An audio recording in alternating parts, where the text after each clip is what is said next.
My name is Alana Rocha. I'm with the Texas Tribune, and I will be moderating this evening's debate between the Democratic runoff candidates for the House District 46 race. I'd first like to start off by thanking AFS Cinema for hosting this event, and a special thanks to Shannon Coors and Aaron Malzahn for their help in organizing the event.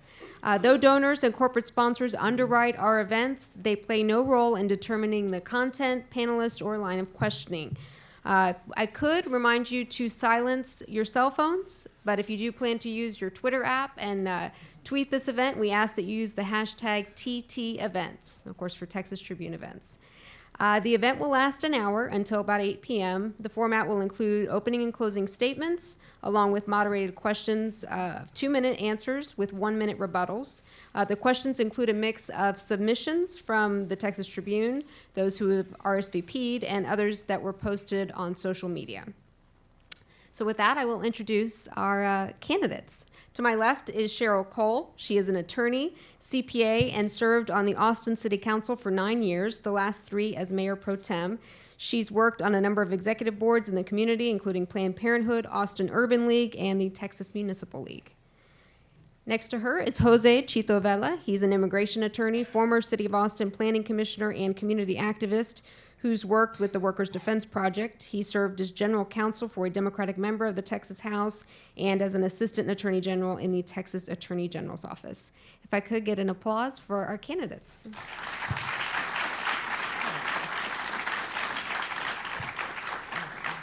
Mr. Vela won the coin toss, so he will go first in the opening remarks, and Ms. Cole will go first when we get to the closing remarks. So with that, Mr. Vela.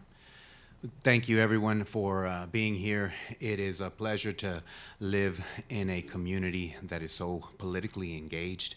I can't think of too many other places where you would pull 100+ people and fill a theater for a political debate.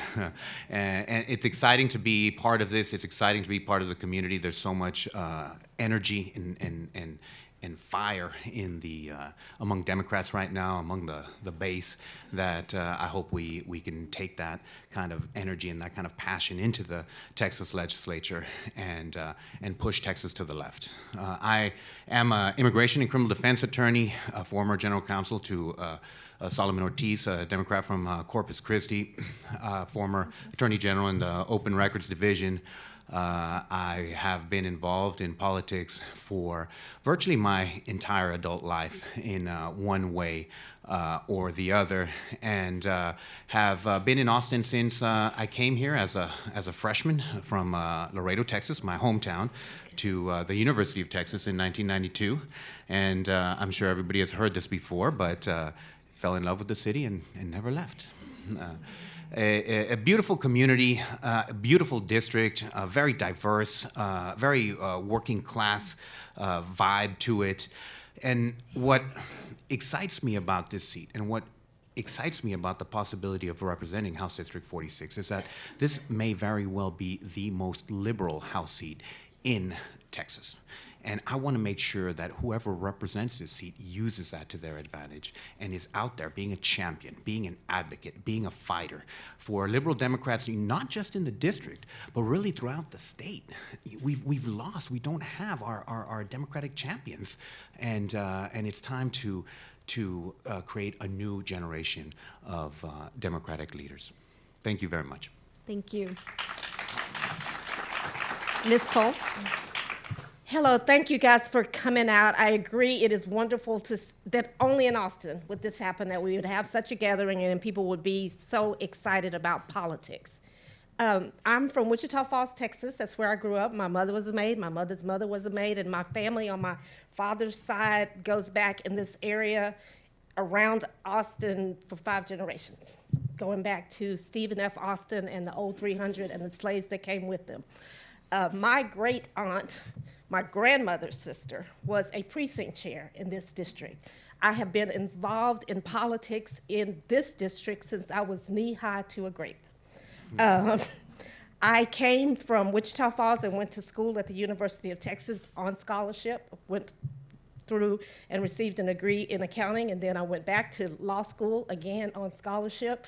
My husband and I have 3 boys, and we sent them through the public school system, so I'm a big believer in public education and what it is supposed to do. I served on the Austin City Council, and there I worked on affordability, property tax issues. That accounting background came into play.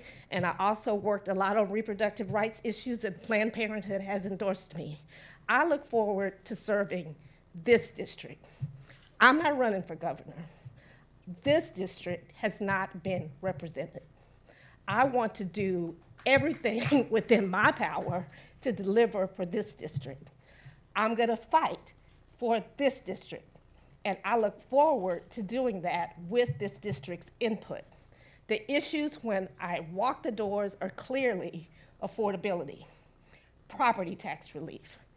How does that play into education and school finance and the property taxes on school finance? I have worked on all those issues when I was in council. I think it's important that you have a leader that can and cares about delivering. Ms. Cole, thank you.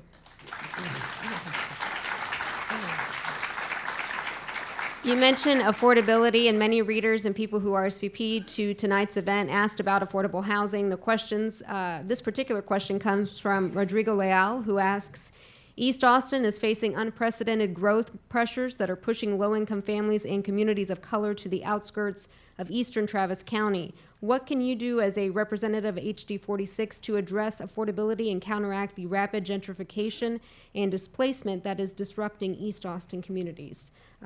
Mr. Vela went first, so Ms. Cole. Affordability is the #1 issue facing Austin and Manor and Pflugerville. And we know that a lot of the people who move out of Austin are also moving into Manor and Pflugerville. That tells us that there is not a local, simple East Austin fix. We have to fight for not only for more funding for housing and affordable housing, we also have to look at the formulas by which affordable housing grants are allocated to cities. When I was on the city council, the affordable housing bonds failed at the ballot box. I picked that back up, gathered a broad coalition of stakeholders, and we went back to the voters. And we went back and explained just how important this is for this district and our whole city, and they passed it. So what you can do as a legislator, is to work with your local government, county, and state, and have more collaboration to get the job done. Mr. Vela? When I'm knocking on doors in the district, that is the #1 concern on people's mind, whether in East Austin or Manor or Pflugerville. There was someone commenting the other day that they think that the last sub $200,000 house has been sold in Pflugerville, and so that's not even available. You know, it's even for those people that are moving out of East Austin, they're having trouble even buying homes now in Pflugerville and Manor. Affordable housing has not been an area where the state of Texas has traditionally been heavily involved. We need to change that. The Texas Department of Housing and Community Affairs is the lead agency for that. We need to beef up funding for affordable housing.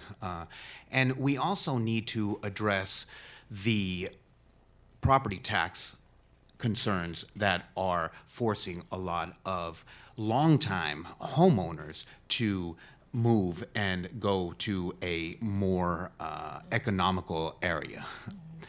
The state has not been adequately funding public education. The state's share of the cost of public education has dropped from about 60% about 2 decades ago to about 40% today. And local property taxes have made up that difference, and they are crushing people. We need additional school finance dollars, and one of the ways that I would propose to generate those school finance dollars is by legalizing and taxing marijuana and dedicating that revenue to education. Colorado has done that. California has done that. Nevada has done that. They've been successful at it, and they're seeing substantial revenues from it. If we're serious about affordability, that means reducing property taxes, and that means finding new sources of funding for education. And I think that is a real option. Thank you. You hit on a few issues that I had ready to go, and including property taxes. Of course, that's top of mind, as you said, on door knocking. Of people we poll at the Tribune, #1 concern. Finding ways aside from marijuana legalization, which we'll address further in a little bit. But again, you're Democrats coming in, providing you're elected to the legislature, so you're in the minority party. What sort of creative ways can you work with Republicans on that'll actually maybe get to the governor's desk? Ms. Cole? Well, of course, the key problem is more revenues, and I do agree with a marijuana. But the key is, I think, is when the governor laid out his plan, and everything in it was awful, and especially when it came to local control, which I care deeply about, except one thing, is he still wanted to give cities the authority to be able to raise taxes for police. So I looked at that and I said, what percentage of the budget is the police? Well, they don't have a contract. All that's going on.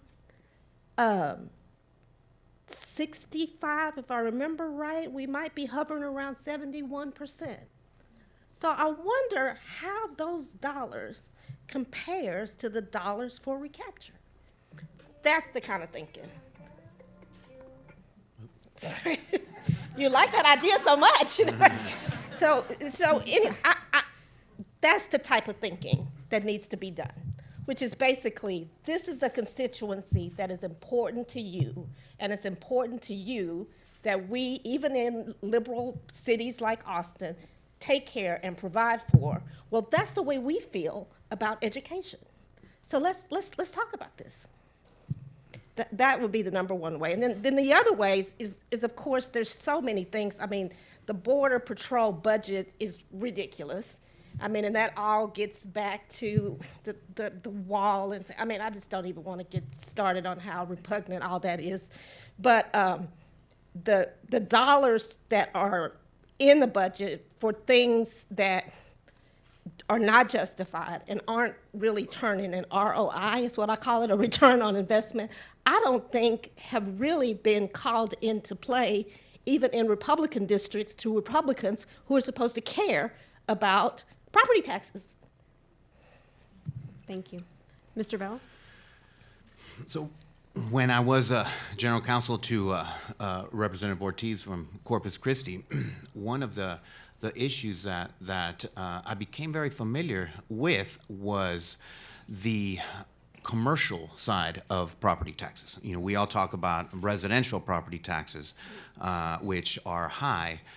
Interestingly, though, when you look at the property taxes on, for example, in Corpus Christi, an oil refinery or a major industrial facility, or here in Austin, like an office tower, that a huge commercial real estate, shopping centers, those kinds of buildings, when they value your home, they are pretty close to the full value of that home, sometimes actually over.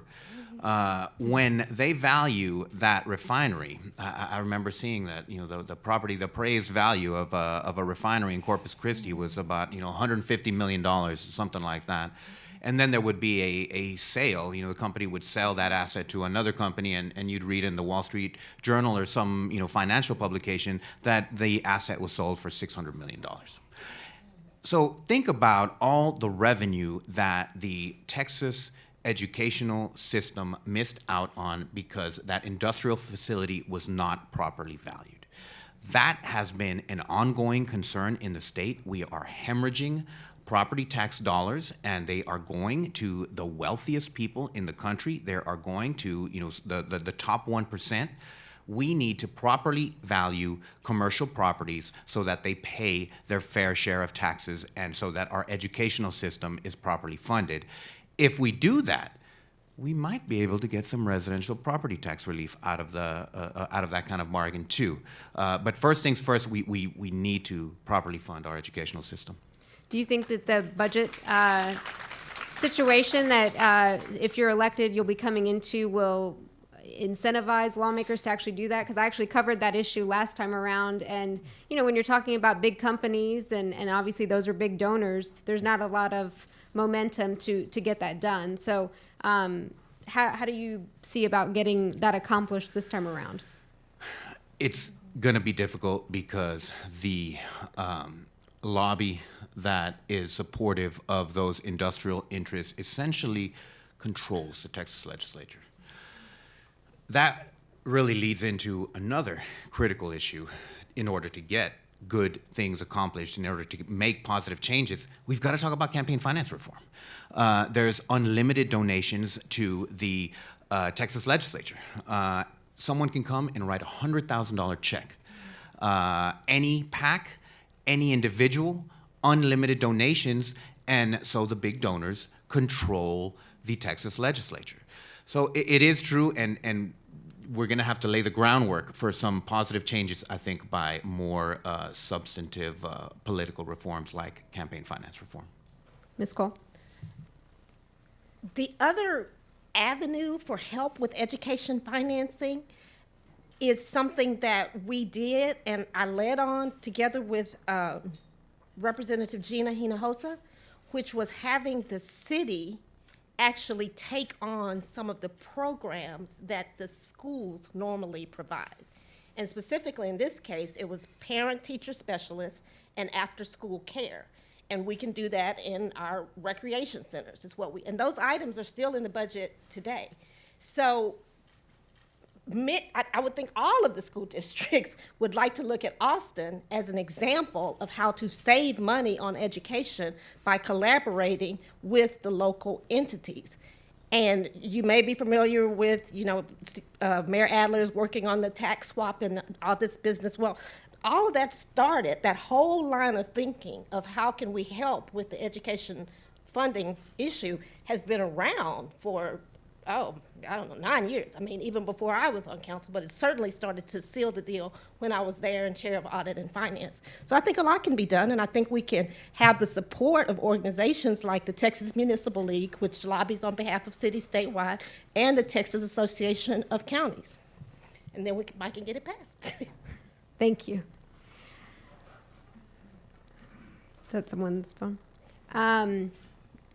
Ms. Cole, you have highlighted your support from the Black community in this runoff, underscoring the racial implications of the Democratic race for the only African-American held seat in the Travis County delegation. And in a recent forum, you cited that you and Mr. Vela disagree that this seat needs to be held by an African-American, adding that Blacks feel under the policies of President Trump, quote, targeted for political extinction. What did you mean by that?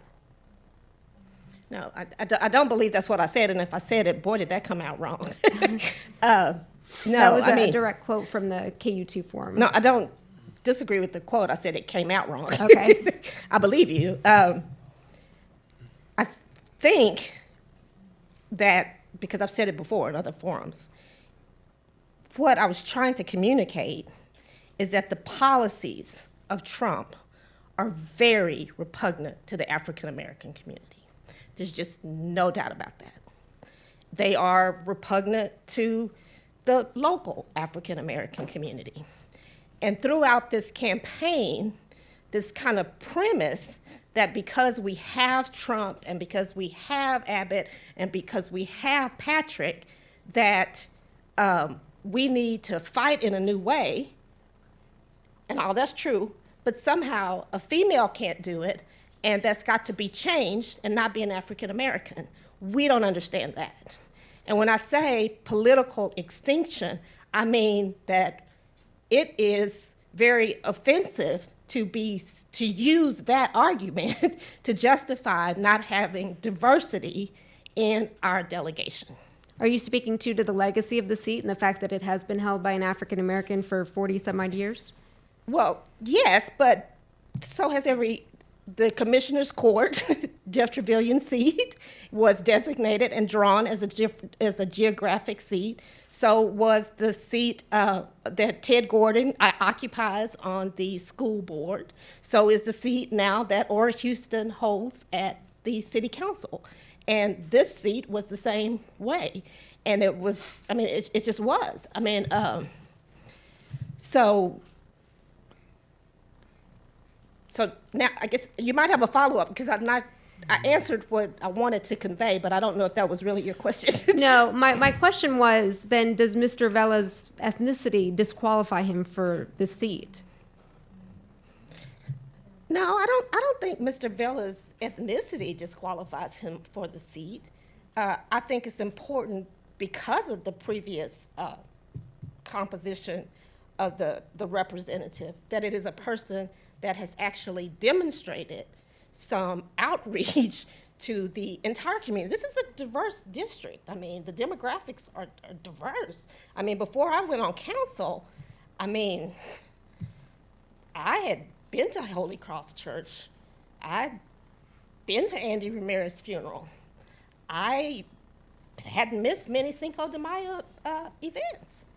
I had worked on issues related, especially cultural issues related to, and especially on council, related to the Mexican American Carte Center and the MAC. So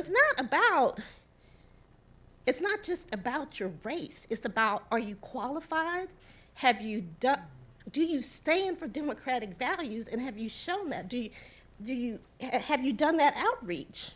I mean, when I was on council, I have a long record of representing every kind of demographic group. I have supporters here from the LGBT community, from Planned Parenthood endorsed me. And I just think that we have to be careful that we aren't doing what Trump does when we put people in office that don't have that reputation. Let me, Mr. Vela, respond. It is a very diverse district, a working class district. In fact, the 2010 census numbers had it at 47% Latino, 27% white, and 22% black. It really looks a lot like Texas.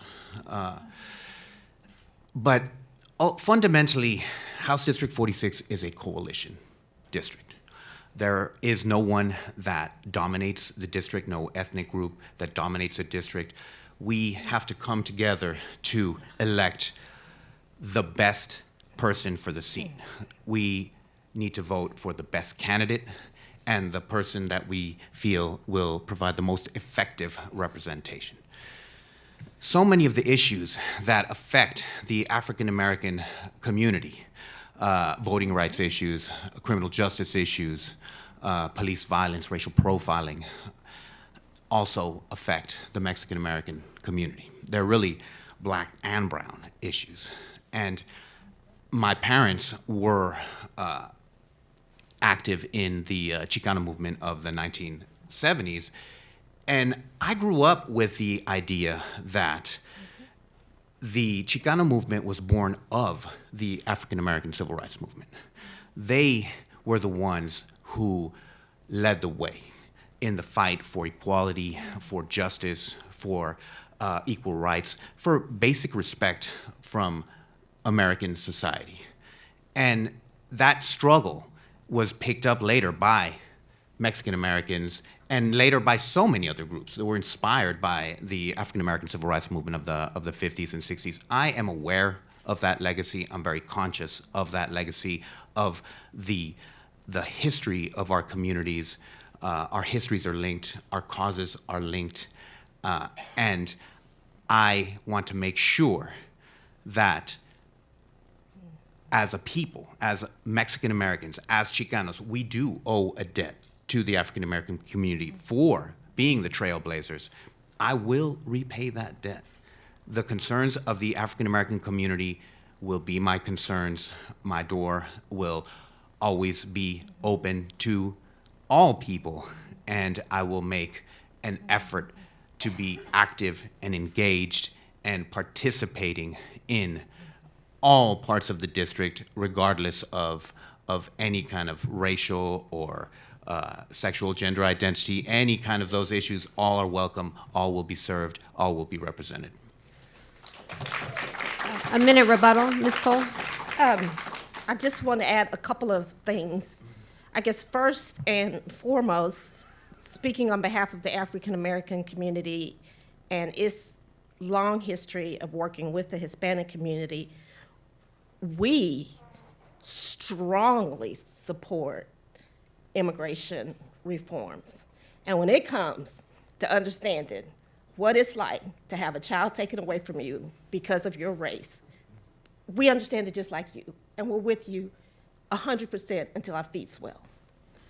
This district voting population, which is what geographic designation is based on, is about 50% Anglo, 30% African American, and 16% Hispanic.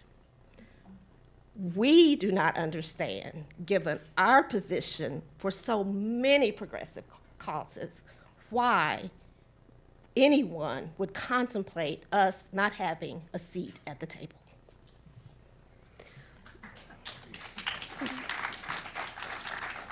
Recently, speaking, to progressive values, you've traded jabs at the other's political, maybe past political moves, whether it was who you worked for, supported, or what election you might have voted in. I'll ask both of you, starting with Mr. Vela, have you supported Republicans or their efforts in the past in elections or in any way, and if so, why? Mm-hmm.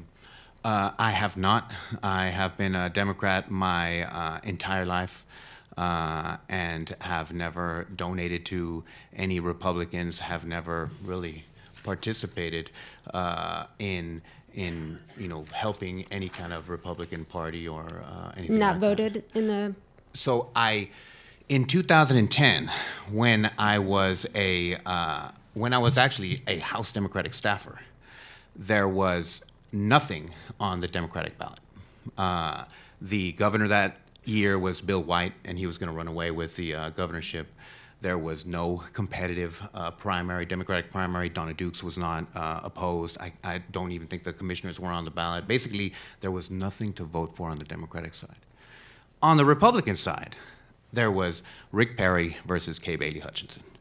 Rick Perry he was always a conservative, but between 2002 and 2010, he went hard right, and he had completely embraced his kind of Tea Party-ness at that point.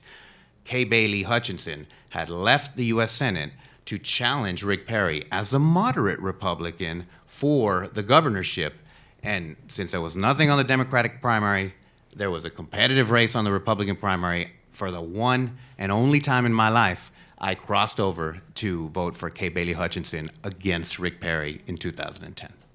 Thank you. And I would like to I wasn't the only one. That was a theme. Similar to this year, when it wasn't as strong this year, but there were people talking about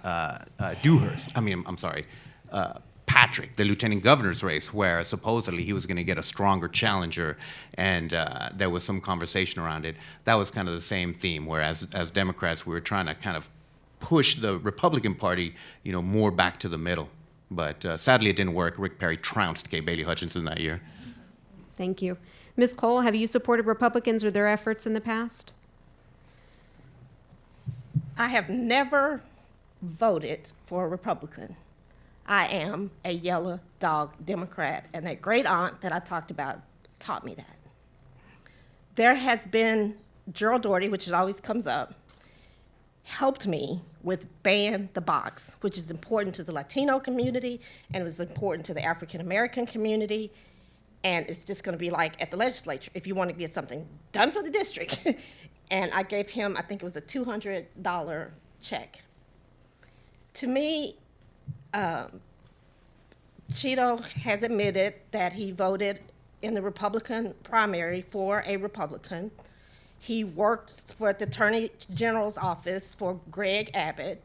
He has on his staff Chuck Mcdonald, who's tied all back with Republican stuff to Tom DeLay and has big lobbyists and nuclear waste interests.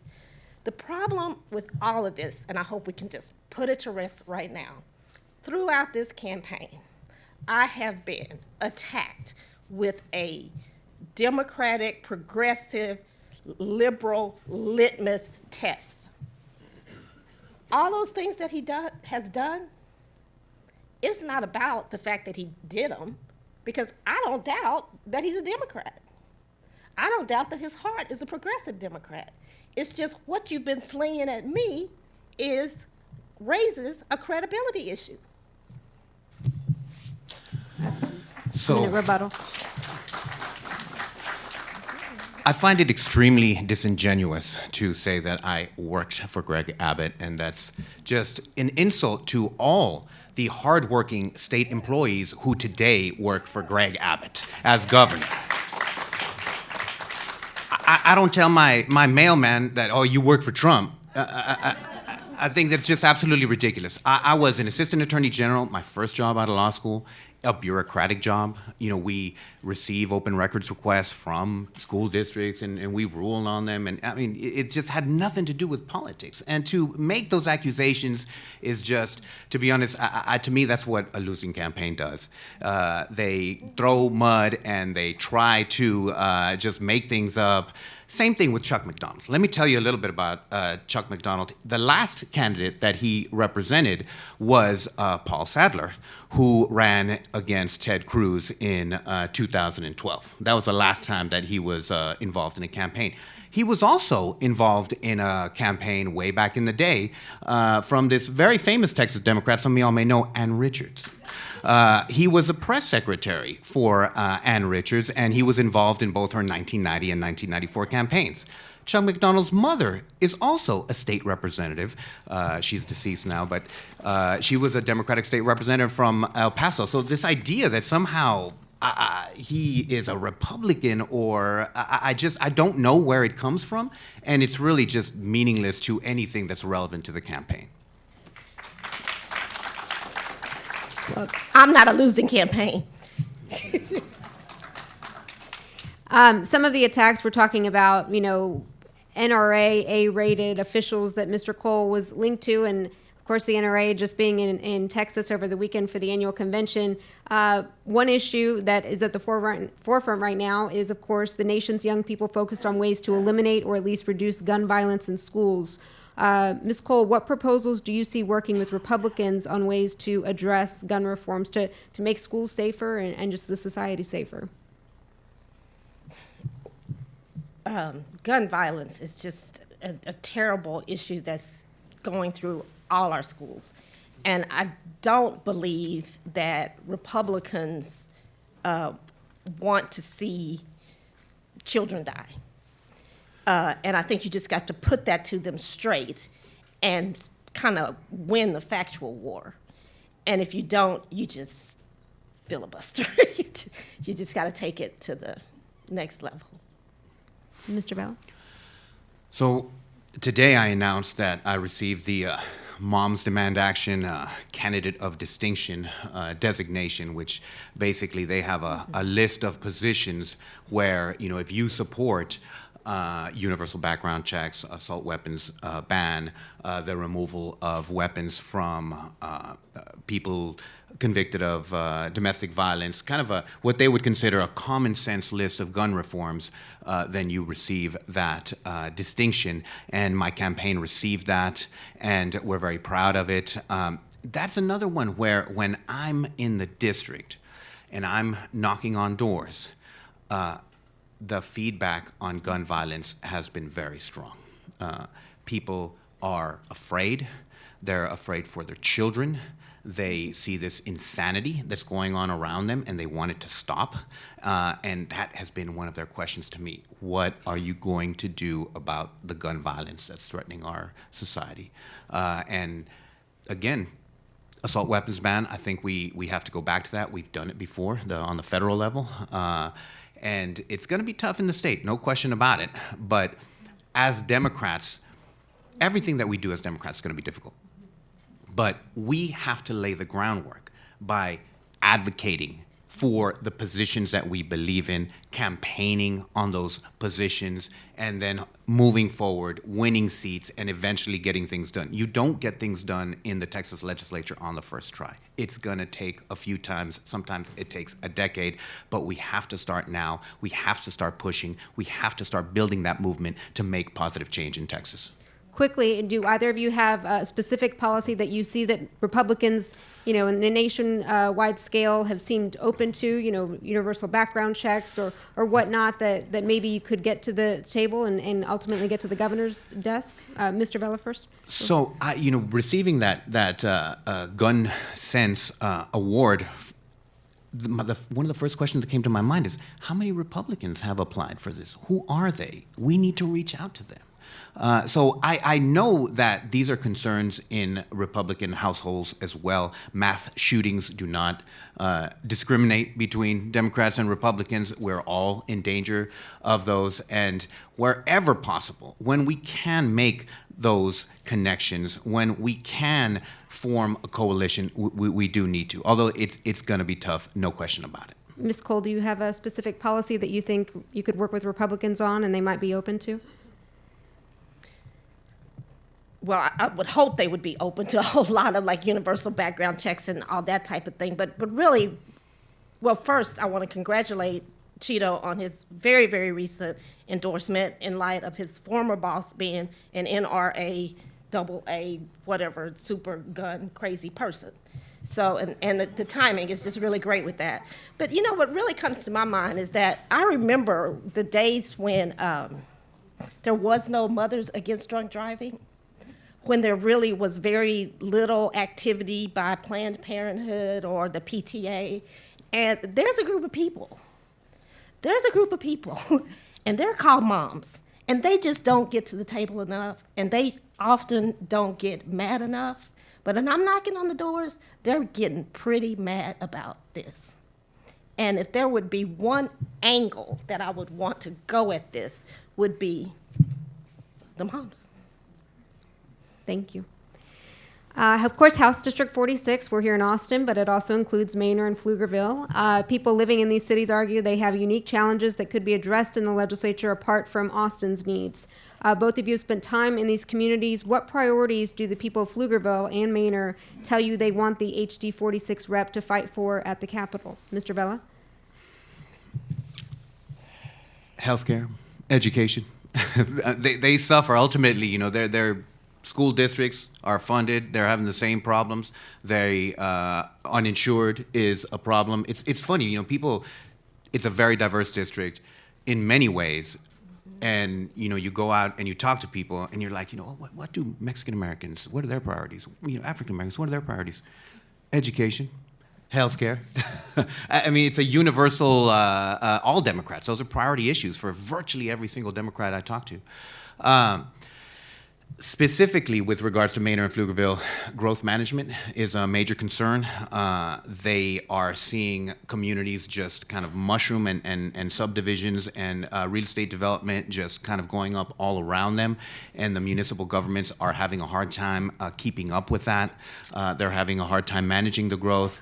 And the Texas legislature needs to give cities and counties better tools to manage that growth so we can do it. We can grow, but in a more cost-effective way, in a more responsible way, not in a way where it's just you have this kind of never-ending sprawl and the services aren't keeping up with the growth of the community. When I hear, especially when I talk to elected officials and different people, I know Anna Cortez is here. She was running for House District 46, a Manor ISD board member who has endorsed me. When I talk to elected officials from those areas, they want those tools to to manage the growth that they're seeing in Manor and Pflugerville. Thank you. Ms. Cole? Well, of course, the issues that we have in Austin are similar in Pflugerville and Manor in terms of education and affordability and healthcare. But specifically, what I have heard from Pflugerville is a desire to have a rep that understands transportation and has a background in transportation. And I think that was probably one of the number one issues that helped me do so well in Pflugerville, is because I've actually served on transportation committees, the central ones, and done some statewide stuff. And so I have received the endorsement of the Pflugerville mayor, Victor Gonzalez, and we've talked about these things, these issues, and wanting there to be more collaboration between the state and the city, again, all the cities in the region on transportation. The same is true for Manor, but their issue is a little bit more specific. They want a green line, and I strongly support that and have visited with the County Judge Eckhart about that in the past, and it's really needed for the growth issues. And for both of those cities, something else that is very critical that has never been discussed, I'm glad you asked that, is water. Water is a major, complicated issue that the legislature delves in all the time, and they have not felt like that has been represented by their interest in the legislature on that. Speaking of transportation, despite recent investments in road funding, still we sit in traffic. You both have said you support increasing the gas tax. Explain why and how you're going to convince Republicans to support the ability for cities and counties to pass such a tax increase. Mr. Vela? Well, Republicans sit in traffic too. These are universal issues. There's an anti-tax fever in the Republican Party right now. But ultimately, we need to make investments in our transportation system. A lot of urban Republicans are supportive of the gas tax increase. Dallas has major traffic issues. Houston has major traffic issues. Every urban area of the state has major traffic issues, and we need to make investments to be able to deal with those traffic issues.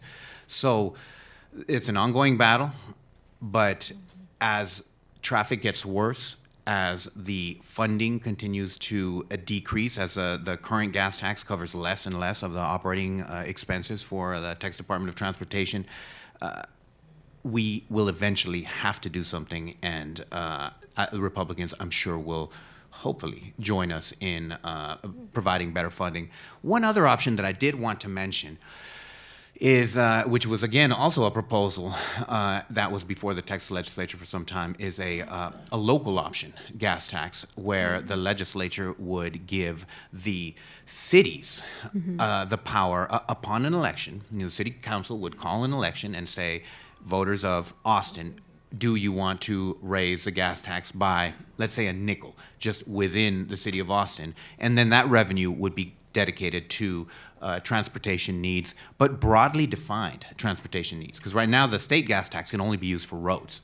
A local option gas tax could potentially be used for public transportation. It could be used for sidewalks. It could be used for bike lanes. It could be used for whatever the need of that community is, as determined by the local leaders. That's something that I hope will be a little more palatable for the Republicans at the Capitol. Quick follow-up. You mentioned urban Republicans would be in favor. Have you identified any specific lawmakers or had any conversations? I have not Okay. recently. There was a Republican senator, and his name is escaping me right now, that was pushing that local option gas tax for a number of years out of Dallas, and his name is escaping me right now, though.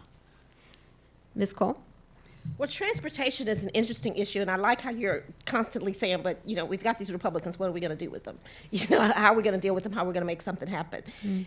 The transportation issues really start in Washington, and then they come to Texas, and then they, spurt out through the region.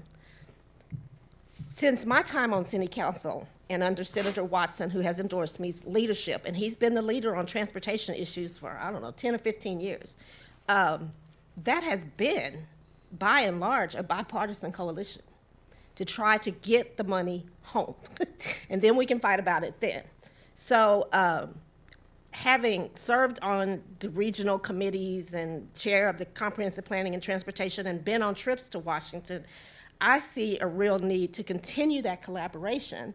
And the real issue is our region getting the proper share of the dollars. And anyway, I've just done a lot of stuff on that, stuff where you just have to just analyze and work with it and make suggestions back and forth with committee members. And that's really how you get something done, and that's what I would do. You've mentioned, it's a local issue, and of course, local control was a huge focus of the last legislative session, this kind of fight between state leaders, Republicans wanting to thwart the local control on different issues. Mr. Vela, how will you mitigate the tense relationship between the Republican leadership has had with Austin and the other metropolitan area leaders in the state? How do you push back effectively on that push to thwart local control? That's where floor tactics and just kind of procedural issues in the House come up. A bill is filed, it's got to go to a committee. You try to kill it in committee first. You try to bottle it up, you try to hold it, you try to delay it. If it eventually comes out, then you try to hold it up in the next committee calendars before it, gets a vote. And you just push and fight and delay and just stall it, throw things in its way and just do anything you can to kind of slow roll the bill. And there's only 140 days in the Texas legislature. They got many of them passed, though, in a special session. They did, but they didn't get the tree ordinance passed. They didn't get a number of bills that they wanted to get passed. So there's always going to be tactics available to the minority, particularly in the House. Not so much in the Senate anymore because they're just steamrolling everything. Dan Patrick is just steamrolling everything on the Senate side. But in the House, there are going to be kind of procedural moves and parliamentary tactics that can be used to kill bills. Point of orders are one when there's some kind of error in the drafting of the bill or in the committee report or something like that. But I'll tell you, one of the most critical votes is going to be that first vote where the members of the Texas House vote for a speaker. That will tell us so much about how the legislature is going to go and how Democrats will be treated and what the 2019 session is going to be like. If there are enough Democrats, if we have 60, 65 Democrats, we can band together. We can pull 15, 20 Republicans over to our side, and we can effectively block bills that are coming out of the Senate and into the House. So that vote is just going to be so key. We need a good, moderate speaker. Ms. Cole, when it comes to local control as a former city council member, what goes through your mind of watching at least, especially the last session, with the governor and other Republican leaders trying to take back some of that control when it came to trees, when it came to property taxes? Well, I've been watching and dealing with that a long time, and I agree with Chito that parliamentary procedure is very, very important, and I learned a lot about that when I was at the Texas Municipal League lobbying on behalf of all cities in the state. And of course, the speaker's race is very, very important, and that's going to determine the numbers and how you count, and you got to know how to count to be in any type of politics. I just have such strong sentiments about the tree ordinance because I worked on it, and I want to see it happen, and I don't want them to kill it. And and I know that I'm in a unique position because of my, knowledge of that and my relationships at City Hall with that, not only with the council members, but the city staff. I remember going back and forth, how many inches, just so many details of that. So the tree ordinance is very important to me to be involved in defending and keeping in place. But the other thing that's really important to me is the tax bills. All the tax bills that try to limit a city's ability to tax. Those are serious revenues to this community. And I have been testifying against those bills on behalf of cities around the state and on behalf of Austin before I was ever on the city council. Those are dangerous bills. If we have a big problem now funding education, we will have a bigger problem if they put tax caps on cities, counties, any of that. And it is just a big issue, and I've spent a lot of times in state affairs because of my position as I was chair of audit and finance, and even when I was at the Texas Municipal League, writing out the arguments, looking at the physical impact, because sometimes when you can actually make a big enough issue or splash or attention about the physical impact, you have to do that And a lot of times people don't want to spend the time. They don't want to sit still. They don't want to think. They don't want to work. They just want to be on TV. But if you spend that time, they don't want that camera saying, you just cost the state $1 billion. It's not about Austin. It's about Central Texas. It's about Texas. Thank you. Shifting slightly back to affordability, kind of the theme, just what you're going off of there, but on college affordability, on higher education, Kelly Harper submitted this question via email to us. What solutions would you put forward to make college more affordable and reduce the burden of student debt? Mr. Vela? That's another issue that is really hitting the working class and the middle class. College tuition, when I was at the University of Texas in 1992, was when I started. I remember there were a few semesters where my total tuition and fees for a semester was like $970 or something like that. It was still at the tail end of when you could potentially work and go to school and pay for your bills. Those days are long gone. I will say I got to give the University of Texas credit. They just announced that they're waiving or giving full scholarships to the students that are admitted with incomes of less than $30,000, I believe. There was a recent announcement. That's a very positive move to keeping access to the University of Texas open to all people. But just like public education, the question comes down to where are you going to get the money to put into higher education? And that's when I think we have to go back to talking about revenues. And again, we talked about legalizing and taxing marijuana. It's going to be difficult to generate tax revenue. It's a very anti-tax state. There's a constitutional prohibition against an income tax in the state. So you would need 100 votes in the Texas House. And right now you probably don't have 50 votes in the Texas House to do that. So we need to look at any other option. Again, appraisals that I talked about earlier. Gambling is another issue where the state needs a revenue. And right now, Louisiana, Oklahoma, and New Mexico have all legalized gambling. And, Dallas and Houston and people from the state of Texas are going to casinos out of state.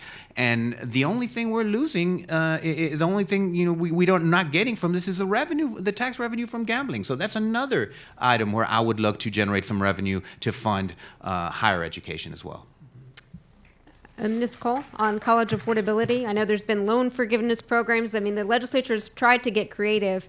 What ways do you see to address the rising costs there?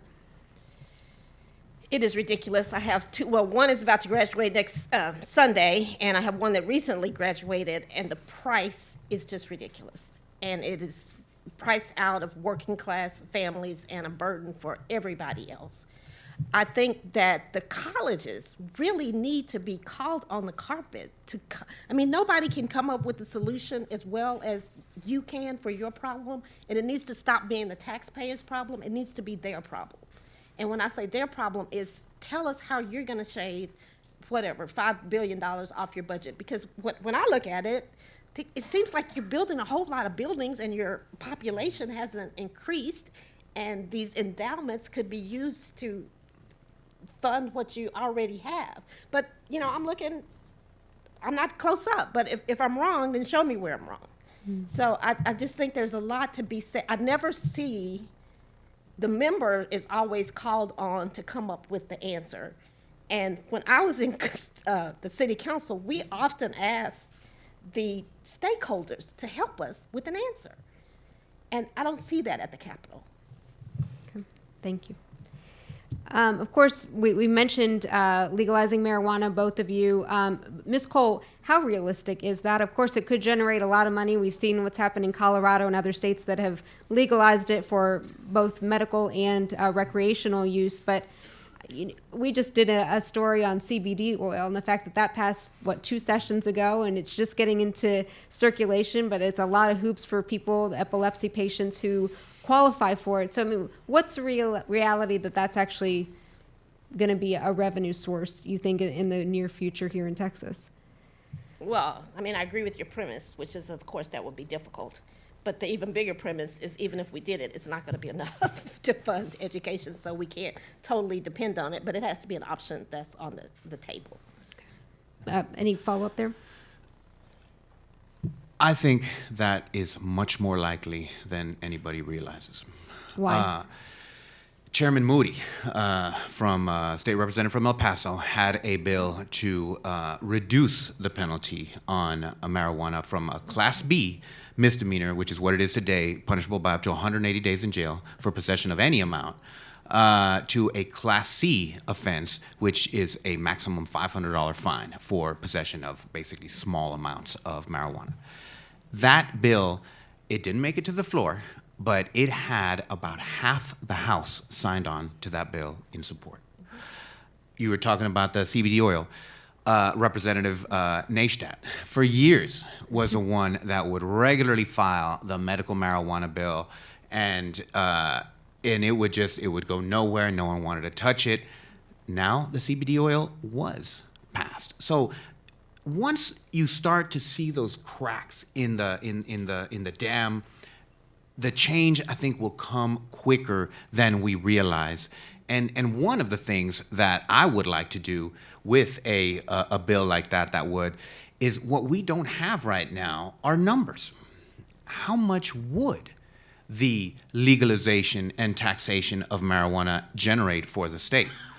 When you file a bill and it gets referred to a committee and you get a hearing for that bill, then the Texas Comptroller is required to produce what is called a fiscal note, which basically says how much is this going to cost the state or how much revenue will it bring to the state. That's what I want to see. I think once we have a bill and it gets a hearing and we have a fiscal note, then we can talk about numbers. How much will it bring in? Will it be enough? Where else will we get the revenue that we need? But I think that there's a lot of quiet support for this issue, more than anyone realizes right now. There was a poll, actually, very recently that had 2/3 of Texas, I can't remember if it was registered voters, but 2/3 of whoever they polled supporting the legalization and taxation of marijuana. I don't see how you continue to keep that as some kind of fringe issue when clearly public opinion has changed on this issue and we need to move in that direction. Thank you. And finally, HD-46 obviously is held for a long time by Representative Dawnna Dukes. What key change, not speaking to her tenure necessarily, but just maybe the direction she took this district, would you like to make should you be elected? Is there a key difference in the direction of leadership here that you would like to bring to the Capitol on behalf of? Are you directing that to me first? Yes. Okay. The issues with Representative Dukes spanned at least 2 years in the media. I think some people may have, took some glee in that and got to all riled up. And I think some people that I've heard were just like, that's really sad because her career started and it was booming and she did a lot of good stuff. And then there's, other people that may still think she should be there, but that was obviously very, very few people. So as a whole, given the whole district, I think it's most important to show up, care, work, and deliver. I can add that for the African American community, it's most important to show up, care, and deliver. But the process has been very painful for us of the whole thing. What process? The process of Representative Dukes and the height of her career, watching it decline, watching her inability to continue to lead the district, and then lose the election, and then now the seat, which has historically been held by an African American, be potentially lost. And so it's not just about, in our community, it's not just about me, it's about us. And that's kind of our legacy. And I find it hard sometimes to explain all of that. But It's just our strides are generally a result of an entire community, and we like to put forth an effort to support the best, the brightest, the capable. And when we do that, I'm sorry. No, you're fine. She just held it up. And something doesn't work out, it's not glee, it's pain. Mr. Vela? So I've lived in Windsor Park since 2005. So I've lived in the district for at least 13 years, maybe more. I'm not sure where the boundaries were, way back when. I may have lived in the district for 20 years. I was president of the Blanchard Elementary PTA. I would go to events all throughout the district. I would go to, political events with groups and with neighbors and out in the community. I never once saw Representative Dukes in the entire time that I've lived there. I've never seen her at a neighborhood association meeting. I've never seen her at a political meeting of a political group. I've never seen her at a block party or those kinds of events. And so to me, that is a change that I want to bring. I want to be present. I want to be present. I want to be available. I want to be accessible. I think people have a desire to, this is not a congressional seat of 1 million people. This is not a state senate district of a million plus at this point. This is a little old state rep seat. There's still that kind of community vibe to the seat where you're tied to neighborhoods and you're tied to different kind of smaller groups in smaller areas, and they want to see you out and about. They want to be able to come up to you and say, hey, this is my concern. Hey, I liked how you did this. Hey, I didn't like how you did this. Those kinds of, so that's what I want to bring back to the seat, kind of like the personal touch, the accessibility, the openness, and the interaction with the constituents. Thank you. And we're at that time of closing remarks. Ms. Cole, you go first.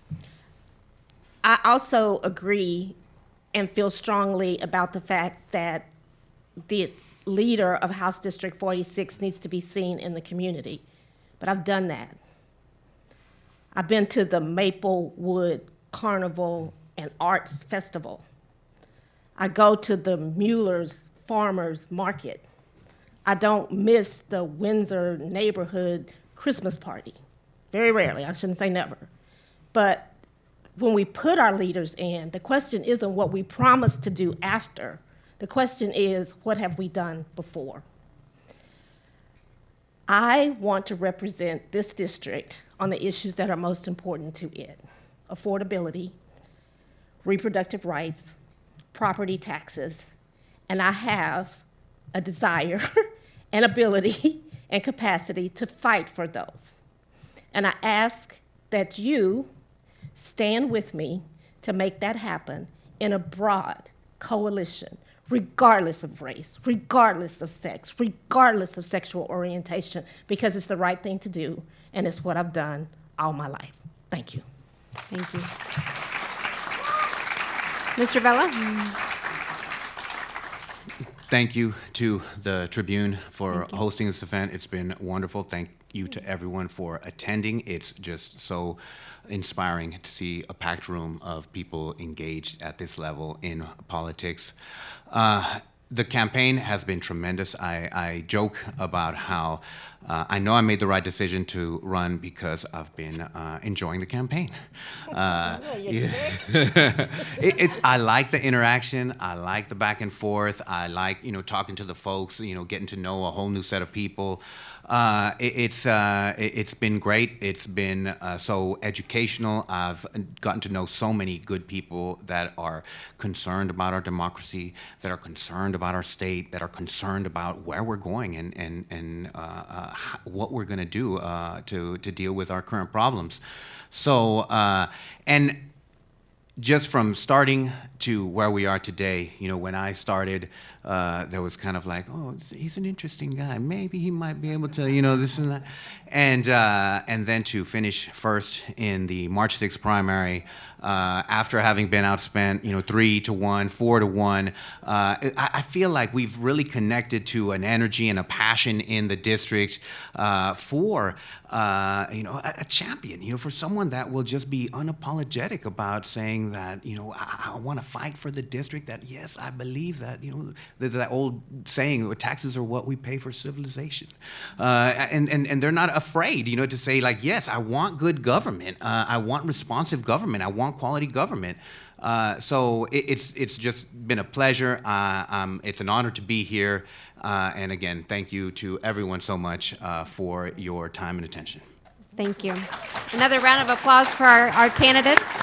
And with that concludes tonight's forum for HD-46 Democratic Runoff. Thank you all. Cheryl?